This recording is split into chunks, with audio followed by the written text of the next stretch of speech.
স্ত্রী কিংবা প্রিয়জনকে কোলে তোলার প্রতিযোগিতা, যেখানে যে যতক্ষণ বেশি সময় কোলে রাখতে পারবেন তিনিই জয়ী হবেন। আর বিজয়ীর জন্য অপেক্ষা করছিল দারুণ পুরস্কার, অর্থাৎ যিনি সবচেয়ে বেশি সময় তার প্রিয়জনকে কোলে রাখতে পারবেন তিনি পাবেন একটি চকচকে নতুন গাড়ি।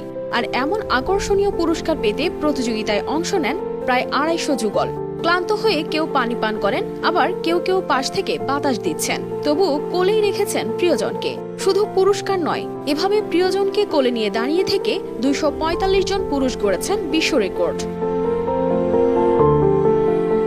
অনেকেই বিয়ে বলতে বোঝেন শুধু দায়িত্ব আর বোঝা। কোথাও কোথাও তো বিয়ে করতে মেয়েদের অনশনেও বসতে দেখা যায়। কিন্তু কম্বোডিয়ার এই পুরুষরা প্রমাণ করলেন বিয়ে মানে শুধু দায়িত্ব নয়, প্রিয়জনকে কোলে তুলে নিয়েও দুনিয়াকে তাক লাগানো যায়।